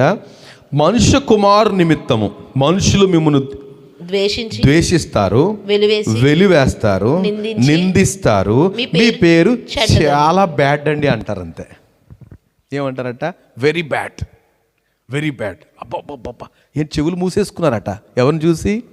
స్టెఫెన్ మాట్లాడుతుంటే చెవులు మూసేసుకుని, బాబో ఏం మాట అంటున్నాడు ఆయన. రాళ్ళతో కొట్టి చంపేస్తుంటే పైకి చూశాడు, ఆహా తండ్రి తన సింహాసనం ప్రక్కన కుమారుడు లేచి ఉండడం చూస్తున్నాను అన్నాడు. అబ్బో చెవులు మూసేసుకుని ఒక్కసారి దొమ్మిగా రాళ్ళు పెట్టుకొని చంపేశారట. కారణం ఏంటి? చాలా బ్యాడ్ మాట్లాడాడు. ఎందుకని? వీళ్ళకి ఎప్పుడు అట్లాంటి దర్శనం కలగలేదు, అలాంటి దర్శనం ఎప్పుడు కలగలేదు. అది చూసేటప్పటికి ఇది దేవుడికి కలుగుద్దు కానీ మనుషులు కలుగుద్దా, పడండ్రా ఇంకా అసలు ఆ మాట వినకూడదు మనం అంటే కొట్టి చంపేశారట. ఏమండి ఆయన అంటాడు కదా చచ్చిపోతూ, తండ్రి వీళ్ళు ఏం చేస్తున్నారో వీళ్ళకి తెలియట్లేదు, క్షమించు ప్రభువా. అప్పుడు దర్శించబడ్డాడో ఎవరు తెలుసా? సౌలు. ఆ మాటకి పిచ్చెక్కిపోయింది సౌలుకి. బా, ఇంత హింసించి చంపేస్తుంటే ఇదెక్కడ మాట. అప్పుడు సంధించబడ్డాడు, ఆలోచించుకున్నాడు. ఆల్రెడీ ప్రాసెస్ స్టార్ట్ అయిపోయింది. ఆ దమస్కి వెళ్ళడానికి పత్రికలు వచ్చేసి నీ చేతికి బయలుదేరాడు, ఆలోచిస్తున్నాడు. మనం ఒకసారి చూస్తుంటాం కదా ఏదైనా సీరియల్, అదే కళ్ళ ముందు కనపడదు చూసారా, అలాగా అదే కళ్ళ ముందు కనపడుతుంది. వెళ్తున్నాడు, గుర్రం మీదో గాడిద వెళ్తాడు, వెనకాల వచ్చేస్తాడు. సార్ అలా చేసేద్దాం, సౌలు గారు ఇలా చేసేద్దాం అంటే ఈయన ఆలోచన, ఏంటి స్టెఫను ఇలాంటి మాటలు వేశాడు, కేవలం యేసు ప్రభులాగా అన్నాడు, వీళ్ళు ఏం చేస్తారో తెలియదు అంటాడు, ఈ క్షమాపణ దేవుని కదా, ఇంతలాగా అన్నాడు ఏంటి ఆలోచిస్తున్నాడు. ఈలోపు ఇట్లాంటి షంటింగ్లో ఉన్నప్పుడే దైవ దర్శనం కలిగింది. దేవుని మహిమ కలుగును గాక. ఏమండి, స్టెఫెను కనుక పారిపోయి ఉంటే, నేను ఎప్పుడు అన్నాండి పొరపాటు అయిపోయింది, ఇంకెప్పుడు అన్నాండి, మీకు కనబడితే ఒట్టండి అన్నాడు అనుకోండి. ఏమండి, సౌలు లాంటి పౌలు మారకపోతే పరిశుద్ధ గ్రంథం కంప్లీటే కాదండి. సంఘ క్రమము అసలు ఎన్ని విషయాలు, యేసుప్రభు బోధ 4 సువార్తలు అయితే దాని ఎక్స్టెన్షన్ ఈ సువార్త సంపూర్ణత. ప్రభు తన మాటనే లేకపోతే కట్టడంగా చేసేసాడు. కారణం ఏంటంటే పూర్తిగా దేవుని స్వాధీనం అయిపోయాడు పౌలు దేవుని కొరకు. ఏమంటే ఇట్లాంటి గొప్ప వ్యక్తులు ఎక్కడి నుంచి వచ్చారు? స్టెఫెన్ మరణంలోంచి పుట్టారు. మనం అనుకుంటాము మనం అలాగనేసి మనము రొజపెట్టాలి అని కాదు, మన పని మనం చేసుకుంటూ వెళ్ళిపోవాలి. అవకాశం వచ్చిన ప్రతిసారి నిలబడి సాక్ష్యం ఇవ్వాలి. సాక్ష్యం ఇస్తే కనుక మాట చదువుతాను చూడండి, మనుష్య కుమారు నిమిత్తము మనుషులు మిమ్మల్ని ద్వేషించి వెలివేసి నిందించి మీ పేరు చెడ్డదని కొట్టివేయబడినప్పుడు మీరు ధన్యులు. ఆ దినమందు మీరు సంతోషించి గంతులు వేయుడి. దేవునికి స్తోత్రం. ఏం చేయాలంట అలాంటప్పుడు? శ్రమ ఎదురైతే ఏం చేయాలంట? గంతులు వేయటం ఎంతమందికి వచ్చండి? గంతులు వేయటం ఎంతకు వచ్చు? ఎంతకాలమైంది గంతులేసి? ఏమండి, ఎంతకాలమైంది గంతులేసి? అస్సలు మర్చిపోయారు కదండి. ఈ వీళ్ళైనా వేస్తారు. ఎప్పుడన్నా సంతోషం వచ్చినప్పుడు గంతులు వేస్తారా? ప్రియాంక వేస్తుంది, రేష్మ వేస్తుందండి, వేస్తుందా? నా చిన్న కూతురు వేస్తుంది, అది కూడా వేస్తుంది. బహుశా అందరూ సంతోషం వచ్చినప్పుడు వేస్తాం కదా. సడన్గా మమ్మీ అన్నదనుకో, చేసేస్తాను మీ కొరకు, ఏంటది? అగో తిండిపోతులే అందరూ బిర్యానీ అన్నారనుకోండి, ఎంత సంతోషం. సడన్గాను ఇటు చారే ఉందనుకున్న సందర్భంలో చేసేస్తారులే తెచ్చేసుకుని అంటే ఎంత సంతోషమో. ఎవరైనా మనల్ని నిందించి హింసించి మన మీద అబద్ధంగా చెడ్డ మాటలు పలుకున్నప్పుడు ఏం చేయాలంట? గంతులు వేయాలట. ఆ స్థితికి ప్రభు మనల్ని నడిపించాలని ప్రభు యొక్క ఉద్దేశం. మనము అలాగే ఏమీ లేకుండా, ఒక సాక్ష్యం ఇవ్వము, ఏమీ లేకుండా చాలా సాఫ్ట్గా వెళ్ళి వచ్చేస్తున్నామంటే మన వల్ల పావల ప్రయోజనం లేదు. ప్రభుకి పావల ప్రయోజనం లేదండి. మాట్లాడదాం, ప్రభుని గురించి సాక్ష్యం ఇద్దాం, ప్రార్థన చేద్దాం. ప్రభు కొన్నిసార్లు సీక్రెట్గానే ఉన్నాడు. ఆయన గల్లీలు ఎందుకు ఉండాల్సి వచ్చింది? వాళ్ళు అన్నారు, మరి ఏంట్రా నువ్వు ఇక్కడికి వచ్చేసావేంటి? అక్కడ చంపేస్తారనిసా? వాళ్ళ మాటలు చంపేస్తారనిసా? రే, నా సమయం ఇంకా రాలేదు. మీ సమయం ఎప్పుడు మీ చేతిలో ఉంది. మీరు ఇష్టం, వెళ్ళండి, పండగకి వెళ్ళండి. నాకు ఇంకా టైం ఉంది, నేను వస్తాను, తర్వాత వస్తాను, లేదా రాను, అది నేను చెప్పలేను, మీరు వెళ్ళండి. పండగ మధ్యలో వెళ్ళాడంటే ప్రభు. మనం చూస్తే పండగ మధ్యలో వెళ్ళాడు, మళ్ళీ బోధించడం మొదలుపెట్టాడు. వచ్చాడు, మమ్మీ అన్నాడు, చూసావు కదా మీ ఓడు అని ఉంటారు. వీళ్ళు అందరూ వెళ్తారు కదా, చూడు రానన్నాడు, వచ్చేసాడు. ఆయన టైం అది, ఎవరికి తెలియదు. దేవుని ఆత్మతో నడిపించబడేవాడు కొన్నిసార్లు అలాగే ఉంటాడు. అర్థం కాడు, గాలి వస్తుంది వెళ్ళిపోద్ది, ఎవరికి తెలియదు అన్నట్టుగానే ఉంటాడట. దేవుని ఆత్మపూర్ణుడు యేసు ప్రభు పక్కా. సో దేవుని ఆత్మ మనం నడిపించబడాలి. కొన్నిసార్లు అనిపిస్తూ ఉంటుంది, మనం పని చేయాలి, ప్రభుకి అప్పగించాలి. రైట్. మనం చూస్తే గంతులు, ఆ దినమందు మీరు సంతోషించి గంతులు వేయడి, ఇదిగో మీ ఫలము పరలోకమందు గొప్పదై ఉండును. ఏమండి, సంతోషించాలి. ఒకవేళ మనకు అలాంటి కష్టం వస్తే ఏం చేయాలంట? సంతోషించి ఆనందించాలండి. ఇదిగో మీరు ప్రార్థనకి వెళ్తున్నారు కాబట్టి ఈ నెల నీకు పంపే డబ్బులు మేము పంపించినామమ్మా అన్నారనుకోండి. అంటే ఉంటారు కదా తల్లిదండ్రులు కానీ ఎవరన్నా అన్నారనుకోండి, thank you mummy, thank you, మాకు కష్టమైనా పర్వాలేదు. మీరు ఆ మాట అన్నందుకు చాలా సంతోషం. ఎందుకని అకౌంట్ ఎవరిదో అయిపోతుంది. ఇప్పుడు ఎవరి లెక్కలోకి వెళ్తుంది? నా నిమిత్తము, మన దేవుని నిమిత్తము. వీళ్ళు ప్రార్థనకి వెళ్ళేవాళ్ళు కాబట్టి మేము సంబంధం ఇవ్వనండి, దేవునికి స్తోత్రం, దేవుని నిమిత్తము ఏమండి ప్రార్థనకి వెళ్తున్నారు కాబట్టి నీకు పని ఇవ్వను, దేవుని స్తోత్రం, మీకు వందనాలు. ఇది అంతా ప్రభువుకి సంబంధించిన పని. అర్థమవుతుందండి మనకి? దేవుని నిమిత్తము మనకి ఏది నష్టమైనా ఆ లెక్క ఎవరి దగ్గరికి వెళ్తుంది? దేవుని దగ్గరికి వెళ్తుంది. ఒక పేరెంట్ ఇలాగ అన్నారు, డబ్బులు ఇచ్చేస్తామండి అంటే సేవకులు, ఇది ఒక మాట అంటే నేను అనుకున్నాను ఆ మాట చెప్పినందుకు మనం అడగొద్దు, చాలా ఎక్కువ ఇవ్వమంటారు అండి. ఇప్పుడు కాబట్టి సేవకులు కాబట్టి తప్పనిసరిగా ఇచ్చేస్తామన్నారు, ఇవ్వలేదు. నేను జ్ఞాపకం చేసుకున్న ప్రతిసారి వీళ్ళు సేవకులు ఇవ్వలేదు కనుక లెక్క ఎవరు చెప్పుకోవాలి? వాళ్ళ లెక్క దేవునికి. ఆ మాట అనకపోతే వేరే విషయము, కాబట్టి దేవునికి చెప్పుకోవాలి.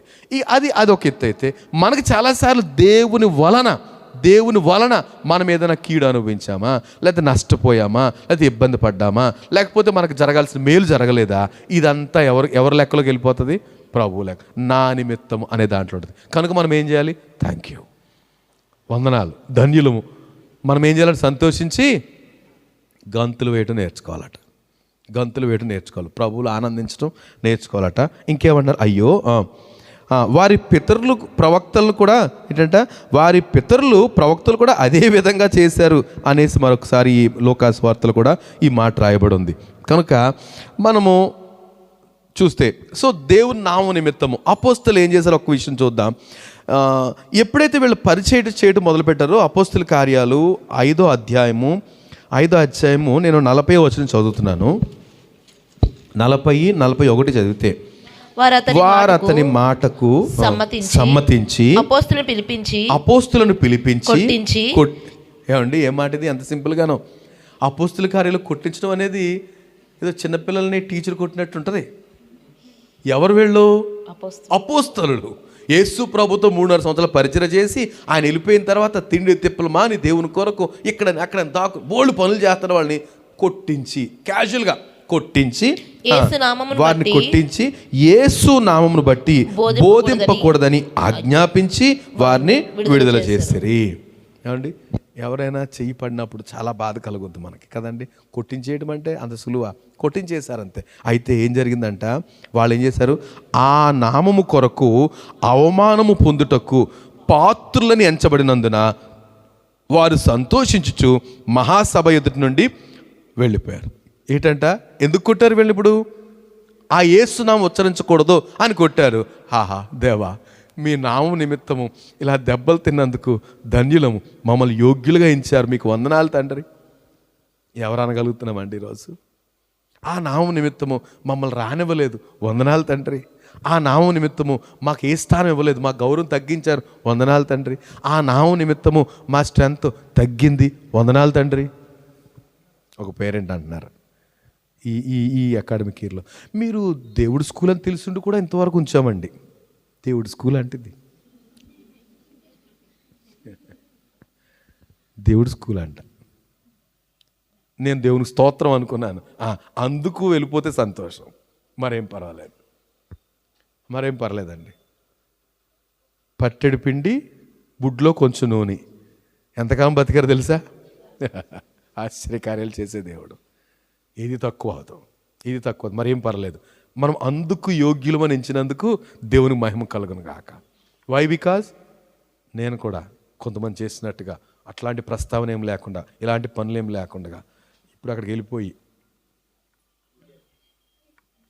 వెళ్ళిపోయి గుడ్ లేదమ్మా, వీలైతే సాయంత్రం చూసుకుందాం అని చెప్పేసి కుదరదు. అలాగా ప్రపంచం తలకిందులు అయిపోయినా ఆరాధన సమయమే. మీరు అన్న శుక్రవారం, మరి మన గురువారం ఏం చేశారు? అఫ్కోర్స్ చేంజ్ చేసుకున్నాం కన్వీనియంట్ని బట్టి, అది కూడా దేవుని పనే కాబట్టి. అది వేరే పని అయితే అది వేరే విషయం, రైట్? కనుక అవ్వచ్చు, ఇబ్బంది అవ్వచ్చు, అవమానమే కలగవచ్చు, తక్కువే కావచ్చు, ఏమంటే మేలు జరగకపోవచ్చు, నష్టం కలగవచ్చు, వీపు మీద దెబ్బలు పడవచ్చు. కానీ వాళ్ళు ఏం చేశారట? ఇందుకు మీ నామము నిమిత్తము మేము దెబ్బలు తగిలించుకోవడానికి యోగ్యులమని ఎంచినందుకు దేవా మీకు స్తోత్రమని సంతోషంతో వెళ్ళిపోయి ఏం చేశారు తెలుసా? చదవండి. ప్రతిదినము దేవాలయంలోనూ ఇంటింటను మానక బోధించుచు యేసే క్రీస్తు అని ప్రకటించుండరు. దెబ్బలు తినేమన్నా మారిందా వాళ్ళ మనసు? ఇంకా ఇంటింట దేవాలయంలో యేసే క్రీస్తు అని ప్రకటించడం కొనసాగించారట. అదండి అంత రిస్కుల మధ్య మనకి క్రిస్టియానిటీ లేకపోతే క్రైస్తవ్యం వచ్చిందండి. ఈ పరిశుద్ధ గ్రంథం వచ్చింది, ఈ విధంగా యేసునామం మనకు దొరికింది. కనుక మనము ఆగిపోయామనుకోండి, మనతో ఆగిపోద్ది అంతే. ఈ రక్షణ ముందుకు వెళ్ళాలంటే మనం ఏం చేయాలి? సాక్ష్యం ఇవ్వాలి. అప్పటి నుంచి యేసుప్రభు చనిపోయినప్పటి నుంచి పోనీ ఏమన్నా హింసలు ఆగిపోయినాయి అంటే శిష్యులందరూ ఆ విధంగా చనిపోయారు.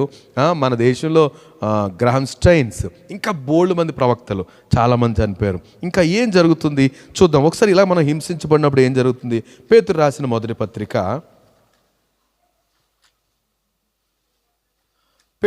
మొదటి పత్రిక 4వ అధ్యాయము. నేను 12 నుంచి 16 వచనాలు జస్ట్ చదివేస్తాను, మీరు వినాల్సింది కోరుతున్నా. జస్ట్ 4వ పత్రిక మొదటి అధ్యాయము 4వ అధ్యాయం మొదటి పత్రిక 4వ అధ్యాయము 12 నుంచి 16 వరకు. ప్రియులారా, మిమ్మును శోధించుటకు మీకు కలుగుచున్న అగ్ని వంటి మహాశ్రమను గూర్చి మీకేదో ఒక వింత సంభవించినట్లు ఆశ్చర్యపడకూడదు. చాలా క్యాజువల్. ఎవరు చెప్తున్న మాట ఇది? పేతురు చెప్తున్న మాట. ఎవరినా? పేతురు అంటే పిల్లర్ ఆఫ్ ద చర్చ్. ప్రభుత్వం ముందు నుంచి ఉండి ఏమండి అన్నిసార్లు దేవునితో ఉండి దేవుని చేత గట్టిగా తిట్టిపించుకుని కదండి. మిగతా శిష్యులు ఎవరు ఆయన చేత ఏం అనిపించుకోలేదు. కానీ ఎన్నిసార్లు ఒక్క రకంగా శిష్యులను ఎక్కువ తిట్టాడంటే ప్రభు ఎవరిని తిట్టాడు? ఈయన్నే. ఎందుకని? ప్రతిదానికి ముందు ఉండేవాడు. ముందున్న వాళ్ళకి దెబ్బలు ఎక్కువే ఉంటాయి, కానీ ఎక్స్పీరియన్స్ కూడా ఎక్కువ ఉంటుంది. ప్రతి చోట రూపాంతర కొండ మీదకి వెళ్ళాలంటే పేతురు ఉండాలి. యాయిరు కుమార్తెను బాగు చేయాలంటే పేతురు ఉండాలి. ఎక్కడికైనా సరే యేసు ప్రభు ఉంటే ఆటోమేటిక్గా వారితోటి పేతురు ఉండాలి. ఆయన నీళ్ళ మీద నడవాలంటే పేతురు ఉండాలి. దేవునికి స్తోత్రం. కనుక ఆ ఎక్స్పీరియన్స్ కలిగి పేతురు చెప్తున్నాడు. ఈ వచ్చే శ్రమలు చూసి ఓరికేదో వింత సంభవించినట్టే మీరు ఫీల్ అయిపోకండి అన్నట్టుగా అనమాట. ప్రియులారా, మిమ్మల్ని శోధించుటకు మీకు కలుగుచున్న అగ్ని వంటి మహాశ్రమను గురించి మీకేదో ఒక వింత సంభవించినట్లు ఆశ్చర్యపోవద్దు. ఏమంటే అది ఏదైనా సరే, మహాశ్రమలో ఏదైనా సరే, ఏదో మహాశ్రమను గురించి, అగ్ని వంటి మహాశ్రమను గురించి మీకేదో వింత సంభవించిన ఆశ్చర్యపోకండి. క్రీస్తు మహిమ బయలుపరచబడినప్పుడు మీరు మహానందముతో సంతోషించు నిమిత్తము. ఏమండి ఈ శ్రమలన్నీ ఇలా గూడు కట్టుకుని ఉంటాయి కదా. అబ్బా ప్రభువా, అయ్యా ప్రభువా అనుకుని ఉంటాం. ఏంటి ప్రభువా ఇంత బాధ, అది ఇది అనుకుని ఉంటాం కదా. అనుకున్నది జరగట్లేదు, మేలు జరగట్లేదు, ఇలా అనుకుని ఉంటాం కదా దేవుణ్ణి నమ్ముకున్నందుకు. ఏమండి అందుకోసం అంటున్నాను. అలా జరుగుతున్నప్పుడు క్రీస్తు ప్రత్యక్షమైనప్పుడట ఏంటంట, యేసుప్రభు ప్రత్యక్షమైనప్పుడు ఏం జరుగుద్దట? క్రీస్తు మహిమ బయలుపరచబడినప్పుడు మీరు మహానందముతో సంతోషించే నిమిత్తము. అప్పుడు జరుగుద్దండి. ఏంటది? మహానందం. మహానందం ఎప్పుడు కలిగింది చెప్పండి కదండి. యేసుప్రభు పుట్టినప్పుడు గొల్లలు చెప్పిన మాట మహా సంతోషకరమైన శుభవార్త. అత్యంత ఆనందభరితులై ఈ సూపర్లేటివ్ డిగ్రీ ఉపయోగించబడింది. అట్లాంటి మహా సంతోషము, మహా ఆనందము రేపు ప్రభు ప్రత్యక్షమైనప్పుడు మనకు వస్తుందండి. ధైర్యం తెచ్చుకుందాం, కృంగిపోవద్దు. రైట్. మహానందముతో బయలుపరచబడినప్పుడు మీరు మహానందముతో సంతోషించు నిమిత్తము క్రీస్తు శ్రమలలో మీరు పారివారై ఉన్నంతగా సంతోషించుడి. ఏమండి ఇప్పుడు ప్రభు గురించి తెలుసుకున్న తర్వాత ఇప్పుడు కనుక మళ్ళీ క్రీస్తుని సిలువేస్తున్నాం అన్నారు అనుకోండి, ఏం చేయాలి మనం చెప్పండి? ఇప్పుడు నిజంగానే క్రీస్తుని అప్పుడు సిలువేశారు. మన పితరులు అన్నారు, కొంతమంది అన్నారు, అరే మనం కనుక యేసు ప్రభు సిలువేసిన దినాలు ఉంటే మనము ఆ పాపంలో పాలు పొందేవారం కాదురా అన్నారు ఒకసారి. ప్రభు అంటాడు, నేను సుమారా అందుకే మీరు ఆ పాపం చేసిన వాళ్ళు పిల్లయ్యారు మీరు అన్నాడు ఆయన. ఏంటంట? మీరు పాలు పొందేవారు కారు, అందుకే మీరు వాళ్ళ కుమారులు అయ్యారు అంటాడు. అంటే నేచర్ అదే. సో మనం రక్షణ పొందాం కాబట్టి అస్సలు సమస్య లేదు. కనుక మనకు అందరికీ ఉంటుంది. కనుక ఇప్పుడు మనము ఈ క్రీస్తు నిమిత్తం శ్రమ పడటం వల్ల ఏంటంట, క్రీస్తు శ్రమల్లో పాలివారం అవుతున్నామట. దేవునికి స్తోత్రం.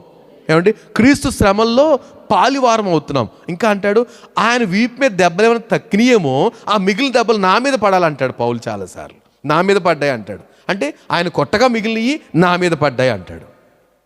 రైట్. అంటే యేసు ప్రభు సిలువను సహించారు, శ్రమలన్నీ. ఇప్పుడు పౌలుకు నేను కూడా రెడీ. నన్ను అస్సలు ఏమాత్రం భయపడేవాడు కాదు. యెరూషలేము వెళ్ళాలి, ఆయన చంపేస్తారని తెలుసు. కానీ మిగతాలందరూ అయ్యో వెళ్ళొద్దు అంటే ఏం చేస్తున్నారు మీరు, నన్ను ఎందుకు హింసిస్తారని భయపడుతున్నారా? నేను చచ్చిపోవడానికి కూడా సిద్ధంగా ఉన్నాను అంటాడు పౌలు క్రీస్తు కొరకు. ఏమండి రైట్. కనుక చూద్దాం త్వరగా. క్రీస్తు శ్రమల్లో మీరు పాలివారై ఉన్నంతగా సంతోషించుడి. క్రీస్తు నామము నిమిత్తము మీరు నింద పాలైన ఎడల. ఏంటంట ఈ మాట వింటున్నారా? అంటే మరి ఇది ఉత్సాహకరంగా ఎలా ఉంటుంది? కానీ ప్రభు అంటున్నాడు, ఈ మాటలు మనకు ఉత్సాహకరంగానే ఉండాలి. ఎలా ఉండాలి? యా, ప్రభు కొరకు నిలబడాలండి అని అంటున్నాడు. ఏం చెప్తున్నారండి బాబా, గత కొన్ని వారాల నుంచి ఇదే బాధ, నీతి గురించి 2 వారాలు, ఆ నీతి నిమిత్తము అది 2-3 వారాలు, ఏంటి మేము బతకొద్దా, ఈ బాధలేంటి అనిపిస్తుంది కదా. మనం బ్రతికితే ఎలా బ్రతకాలి? క్రీస్తు కొరకు బ్రతకాలి. బ్రతికితే కూల్గా ఏముండదు. ఎక్కడ కూల్గా మనం ఛార్జ్ అవుతామో దేవుని కొరకు సాక్షిగా బయటకు వెళ్తాం. అంతే తప్ప ఎలా వచ్చామో, ఉన్న పాటును వచ్చామో అలాగే వెళ్ళిపోతున్నాం, అలా కాదు.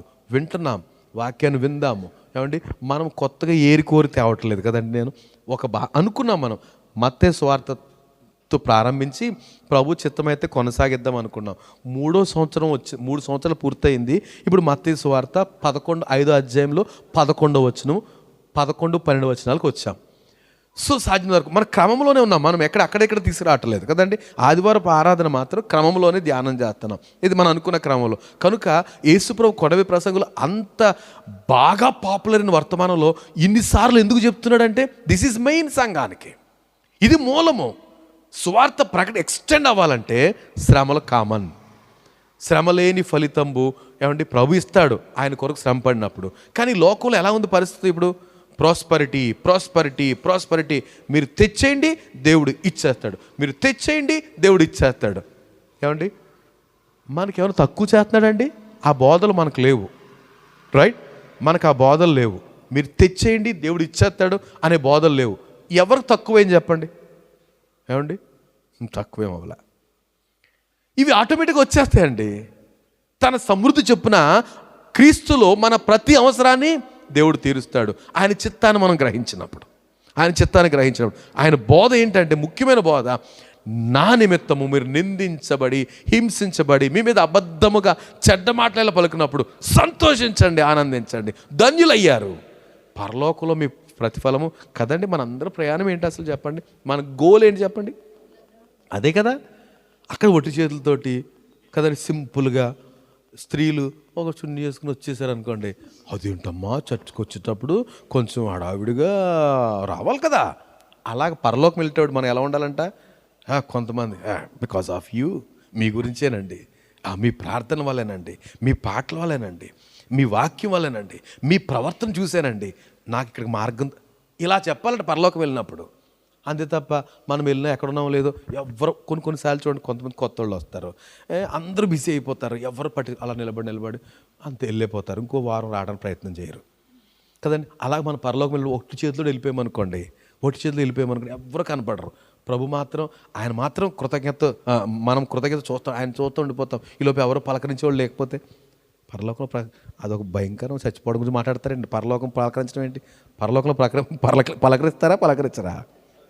పరమ సంతోషం అండి. ఇప్పుడు ఏదన్నా మంచి భోజనమో లేకపోతే బంధువులో లేకపోతే పెళ్ళి అలాంటి సంతోషమేమో, కానీ పరలోకంలో నిత్యము సంతోషమే. ఎన్నో వింతలు ఉంటాయట. ఎన్ని వింతలు ఉంటాయట? ఎన్నో వింతలు ఉంటాయట. మనకి ఇందులో రాయబడిన చాలా పౌలు అంటాడు, ఇంకా తర్వాత ఏమొద్దు నాకు అర్థం కావట్లేదు, కానీ అబ్బో ఒకటి మాత్రం నిజం, ఆయన వచ్చినాడు మాత్రం సేమ్ ఆయనకి లాగా ఉంటాం. ఆ తర్వాత ఇంకెన్ని వింతలో మనం చూడలే. అసలు పౌలు కూడా అర్థం కావట్లే. ప్రత్యక్షపరచబడిన యోహాను కూడా చాలా విషయాలు రాశాడు, కానీ ఇంకా చాలా ఉన్నాయేమో అంటాడు.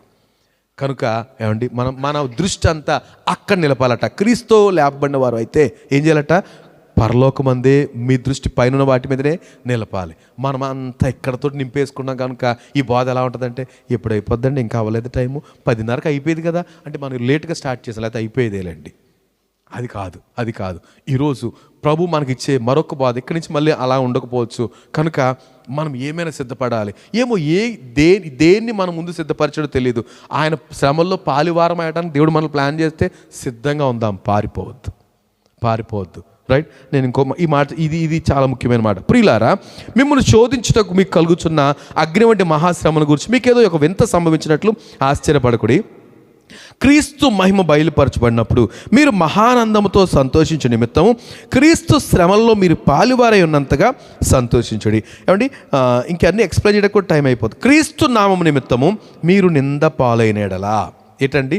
క్రీస్తు నామము నిమిత్తం నింద పాలయ్యారనుకోండి, ఏమైనా అడిగారు అనుకోండి కదా, ఈ మధ్యలో బంధువుల దగ్గర, అయ్యో మీరు ఏంటి ఎందుకు ఇలా పొరపాటు పని చేశారు, లేకపోతే ఈ పాట నేను మంచి సంబంధం తెచ్చిచ్చేదిరే, ప్రభు నమ్ముకున్నారా, అయ్యయ్య ఎంత తప్పు చేసేసారు.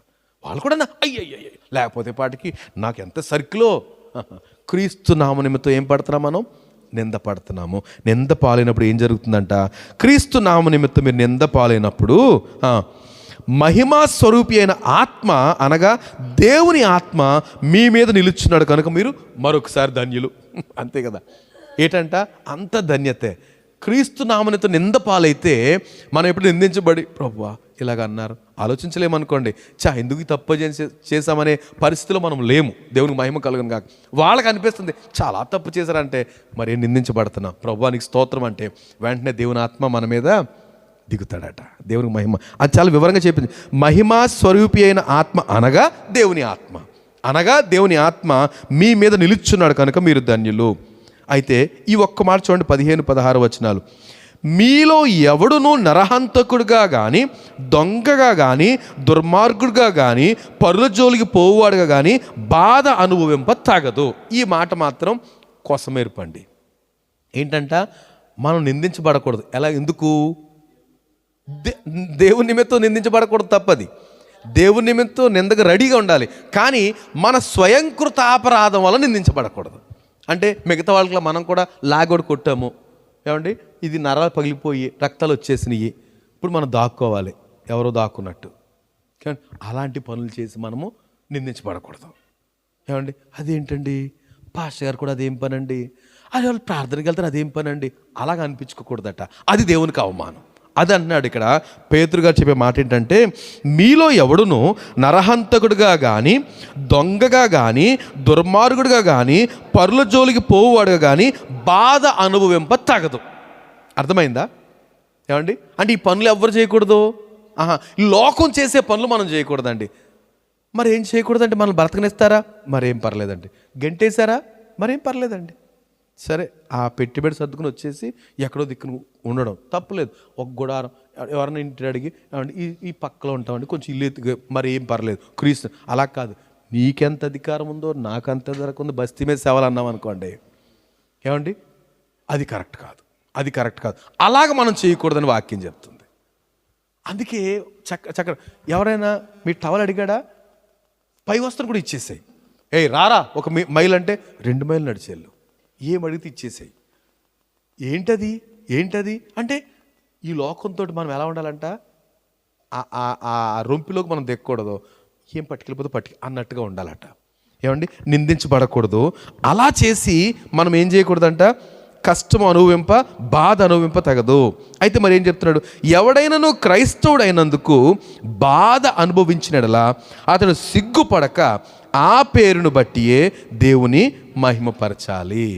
ఏమండి ఎవడైనా క్రైస్తవుడైనందుకు బాధ అనుభవించిన ఎడల, ఈ మాట చూడండి, క్రైస్తవుడైనందుకు బాధ అనుభవిస్తే ఏమన్నా నిజంగా చాలామంది ఉన్నారండి ఇప్పుడు ప్రభుని అంగీకరించిన వాళ్ళు, లేకపోతే కొంతమంది అంగీకరించి ఇంట్లో ఒకళ్ళు అంగీకరించక పడుతున్న బాధ, ఇలాంటి వాళ్ళు చాలా బాధపడతారు, నాకు తెలుసు కొంతమంది.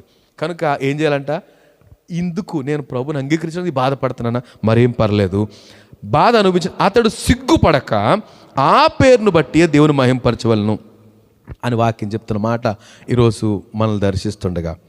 ఏమండి నేను చివరి మాట చదివేసి నేను ముగించేస్తాను. హెబ్రీ పత్రిక 11వ అధ్యాయం. ఏమండి వీరు మరింత మనల్ని ప్రోత్సాహం ఇస్తారు, ప్రార్థన చేసేద్దాం. హెబ్రీ పత్రిక 11వ అధ్యాయము 36 నుంచి కొన్ని వచనాలు మనం ధ్యానం చేద్దాం. విశ్వాసం ద్వారా వారు గొప్ప గొప్ప కార్యాలు చూసిన మనం హేబేలు, లేకపోతే హానోకు, లేకపోతే అబ్రహాము, నోవాహు, అబ్రహాము, వీళ్ళందరూ కూడా చూసాం, మోషే.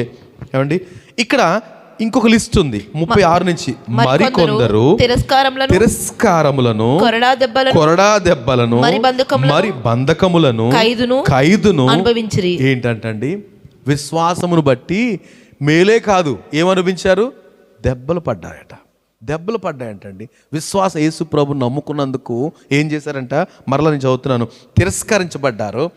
రావద్దు నువ్వు పక్కనే వీడిని పిలవద్దురా మనం అలా అనుకున్నారట. మరేం పర్లేదు. తిరస్కారములు, ఇంకా కొరడా దెబ్బలట, మరి బంధకములట, ఖైదు అనుభవించారట, తర్వాత రాళ్లతో కొట్టబడ్డారట, ఇంకా రంపములతో కోయబడిరి. రంపాలతో కోసారటండి. రంపాలతో కోసేసి ఇంకా చరిత్ర చెప్తుంది హతసాక్షుల గుంపు గురించి. నేను విన్నాను కానీ చదవలేదు. ఏమండి, పెద్ద గంగాళాలో నూనె పొంగుతూ ఉంటుంటే ఏమండి యేసు ప్రభు నమ్ముకున్నందుకు వాళ్ళని వేసేస్తుంటే అందులోనూ కుటుంబీకులు పారిపోతుంటే ఎలా ఉంటుందో ఊహించండి ఒకసారి. చిన్నపిల్లల్ని లేకపోతే ఓ చెయ్యి నరికేసి అందులో పడేసి పొంగిపోతుంటే చెప్పి ఇప్పుడైనా కాదని చెప్పు, యేసు దేవుడు కాదని చెప్పు, విడిచిపెట్టేస్తాం అంటే ఏంటి పరిస్థితి? ఇలా రంపాలతో కోయబడ్డారండి. పొంగే నూనెలో బూర్లాగా లేకపోతే అరుసుల్లాగా ఫ్రై అయిపోయారండి క్రైస్తవులు దేవుని కొరకు. అంటే కనుకనే మనకు వరకు సువార్త వచ్చింది. మనం చాలా కూల్గా ఉన్నాం. సో కూల్గా ఉన్నప్పుడు ఏం చేయాలి? ఏమండి, సువార్త ప్రకటించడానికి ముందుకు వెళ్ళాలి. కష్టంగా ఉన్నప్పుడు చాలా కష్టం అవుతుంది, అయినా సరే వాళ్ళు ఆగలేదు. ఇప్పుడు ప్రశాంతంగా ఉన్నప్పుడు మన పరిధిలో, మనమేమో ఊరంతా మైకులు పెట్టి చెప్పాం, మన పరిధిలో ఆయన కొరకు సాక్ష్యం ఇవ్వకపోతే ఎలా కుదురుతుంది? అందరి గురించి లెక్క అడుగుతాడు కదా ప్రభు. చదువుతున్నా, రంపములతో కోయబడిరి. ఏంటంటే అది రంపములతో కోయబడిరి, శోధింపబడిరి, ఖడ్గముతో చంపబడిరి. ఇవన్నీ చాలా క్యాజువల్గా జరిగిపోయినాయి అండి. చంపబడిరి, గొర్రె చర్మములను మేక చర్మములను వేసుకొని దరిద్రులయుండి శ్రమపడి హింస పొందుచు. ఏంటండి, దరిద్రులయుండి, దరిద్రులు అంటే యేసుప్రభు నమ్మినందుకు మాత్రం అన్నీ కలిసి వచ్చేస్తాయని కాదు. కొన్నిసార్లు పారిపోవాల్సిన పరిస్థితి, అరణ్యం అక్కడ ఉండాల్సిన పరిస్థితి, దరిద్ర పరిస్థితి, తిండి లేని పరిస్థితి. ప్రభు కొరకు మన స్వయంకృత అపరాధం కొరకు కాదు, ప్రభు కొరకు ఇలాంటి పరిస్థితులు. దరిద్రులయుండి శ్రమపడి హింస పొందుచు అడవులలోనూ కొండల మీదను గుహలలోనూ సొరంగములలోనూ తిరుగులాడుచు అలా బ్రతికారట. తిరుగులాడుచు సంచరించరి. అట్టి వారికి ఈ లోకము యోగ్యమైనది కాదు. మనం మాత్రం చాలా యోగ్యమైనదిగా ఎంచుతున్నాం. ఎవరిని? చాలా కంఫర్ట్గా ఉందండి. నేను మా చుట్టుపక్కల చాలా హ్యాపీగా, అసలు ఒకళ్ళొకళ్ళు మేము అందరము భోజనాలు చేస్తామండి. వాళ్ళందరూ ఒకసారి, మేమందరం ఒకసారి, వాళ్ళందరూ ఒకసారి. మేము వాళ్ళు పిలుస్తామండి, వాళ్ళు మమ్మల్ని పిలుస్తారండి. మొన్న బ్రదర్ అంటున్నారులేండి, ఇలా పిలుస్తామండి. ఇది పరిస్థితి. కానీ పౌలుని చూస్తే ఏమనివారని తెలుసా? పౌలుని చూస్తే ఇశ్రాయేలుడు ఈడెక్కడ వాడు పేడవంటి వాడు అని వాడు. పేడవంటి వాడు అంటే ఏంటి? ఈ పేడ ఎప్పుడు వదిలిపోద్దో అంటాం కదా ఇంట్లో చాలాసార్లు మనం. ఏంటంటే పేడ ఎప్పుడు వదిలిపోద్దో అలా అనుకున్నాడు పౌలుని. ఏంటి వచ్చి కూర్చుని మనం చెప్పే కాక్ అండ్ బుల్ స్టోరీస్ వినేవాడు కాదు. అస్సలు కుదిరేది కాదు. మనం చూడండి ఇంట్లో ఎవరో ఒకళ్ళు అయ్యేం మాట్లాడితే మరి వచ్చేసింది, చాలా భక్తి ఎక్కువైపోయింది ఇప్పుడు, వెంటనే అస్సలు కాంప్రమైజ్ అయ్యేవాడు కాదు. ఎందుకని? ఆత్మపూర్లు ఏం చేస్తారంటే సొల్లు కబుర్లకి టైం ఇవ్వరు. ఎందుకని? మహిమా స్వరూపిక ఆత్మ వారి మీద నిలుస్తున్నాడు అనేసి, దేవుని ఆత్మ కనుక అది విలువగానే ఉంటుంది. ఎందుకు టైం వేస్ట్ చేసుకోవాలి అనిపిస్తుంది. కానీ వీళ్ళకి మళ్ళీ ఆత్మ ఏంటి? వాళ్ళకి అసలు సమయమే లేదు. ప్రభు 3.5 సంవత్సరాలు 30 సంవత్సరాలు కుటుంబంతోనూ 3 సంవత్సరాల పరిచర్య, ఒక్క నిమిషం కూడా కాలేదు. ఆయన చేసిన అద్భుతాల గురించి రాయబడితే ఏంటంటే భూలోకమైనా పట్టదట. ఎంత బిజీగా ఉండొచ్చు. మనకు చాలా టైం ఉంది కదండి. డౌట్ లేకుండా 8 సంవత్సరాలు బతికిపోతానండి నేను. కనుక 3 సంవత్సరాలు ఉన్నాయి. పడుకుందాం, ఎంజాయ్ చేద్దాం, టైం వచ్చినప్పుడు ఆదివారం గుడికి వెళ్తాం కదా. వాళ్ళ పాపము ఏం చేశారంటే వీళ్ళు ఈ లోకం అట్టి వారికి లోకము యోగ్యమైంది కాదు. కనుక ఆయన గురించి చెప్పాలి. కొంచెం అవకాశం ఎవరు నవ్వారా వాళ్ళకి పడిపోవాలి సువార్త. మనమా వీళ్ళు నవ్వుతున్నారు, మనం జాగ్రత్తగా మెయింటైన్ చేయాలి. ఒక 4 రోజుల పాటు వాళ్ళతో ఫ్రెండ్షిప్ చేసి కొంచెం అవకాశం ఇస్తే చాలు. పేడవంటివాడు ఎవరైనా, పౌలు పేడవంటాడట. నస అనివారు అనమాట. ఎక్కడ బాబో ఎక్కడ నాయన తినేస్తాడు. వాళ్ళని చూసి భూమిని తలకిందులు చేసేస్తున్నారండి వీళ్ళు. భూమిని ఏం చేస్తున్నారంట? తలకిందులు చేసేస్తున్నారట. ఎక్కడికి వెళ్ళినా కుదురుగా ఉండేవారు కాదు వాళ్ళు. దేవుని ఆత్మ వారిలో ఉండి అలా రేపేవాడు. రైట్. ఇంకా అంటాడు కదా, ఎంతగానో వీరందరూ తమ విశ్వాసము ద్వారా సాక్ష్యము పొందిన వారైనను మనము లేకుండా సంపూర్ణము కాకుండా నిమిత్తము. దేవునికి స్తోత్రం. ఎంత గొప్ప సాక్ష్యాలు పొందారండి ఈ 11 అధ్యాయంలో ఉన్నవారంతా, ఈ కింద వారంతా కూడా. మనము లేకుండా సంపూర్ణులు కారట. కనుక దేవుడు ఏం చేశాడంటే ఆగండి మీరు అన్నాడు. అంతే. వాళ్ళని ఆపాడు అలాగా. ఎక్కడ ఆపాడు? ప్రకటన గ్రంథం 5వ అధ్యాయంలో సింహాసనం క్రింద వీళ్ళు అడుగుతున్నారు, అయ్యా నాదా సత్యస్వరూపి ఏంటి మా సంగతి అంటున్నారు కదా, మరి కొద్ది కాలం ఆగండి, మీతో పాటు కొంతమంది జాయిన్ అవ్వాలి, మీతో పాటు కొంతమంది జాయిన్ అవ్వాలి. నేను చదువుతాను చూడండి.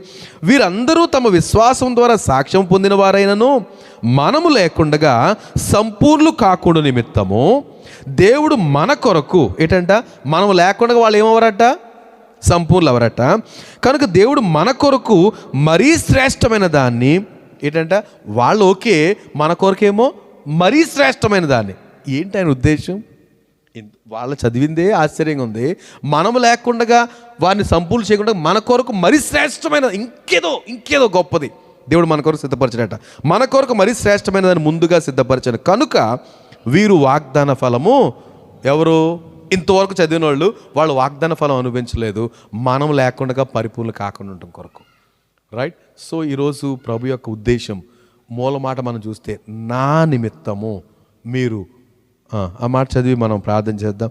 నా నిమిత్తము జనులు మిమ్మల్ని నిందించి హింసించి, చదువుదామా, నా నిమిత్తము జనులు మిమ్మల్ని నిందించి, నిందలు హింసలు, మీ మీద అబద్ధంగా చెడ్డ మాటలు పడతారు. అబద్ధాలు చెడ్డ మాటలు ఎలా పలుకున్నప్పుడు మీరు ధన్యులు, సంతోషించి ఆనందించుడి, పరలోకమందు మీ ఫలము అధికమగును. ఏమండి, మనం ఈ విధంగా నింద హింస అబద్ధాలు చెడ్డ మాటలు మన గురించి చెప్తున్నప్పుడు అది మన పాపస్థితిని బట్టి కాదు, మన బలహీనతలు బట్టి కాదు, ఎప్పటికీ కాదు, క్రీస్తు నిమిత్తము మనం పడినప్పుడు పరలోకమందు సంతోషించి ఆనందించుడి, పరలోకమందు మీ ఫలము అధికమవుతుంది. ఇలాగున వారు మీకు పూర్వమందుడైన ప్రవక్తలను హింసించరి. ఇది పెద్ద ఆశ్చర్యం కాదు. కనుక ఆయన ఉద్దేశ ప్రకారం ప్రభు మనందరినీ సిద్ధపరిచి ఆయన నామ నిమిత్తము ఏదైనా సిద్ధంగా ఉండడానికి ప్రభు మనందరినీ సిద్ధపరచును గాక. దేవుడి మాటలు దీవించును గాక.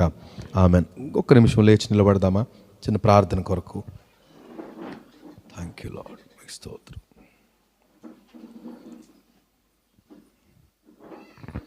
విన్న మాటలు ఒక్కసారి మీరు జ్ఞాపకం చేసుకోవాలని కోరుతున్నాను నేను.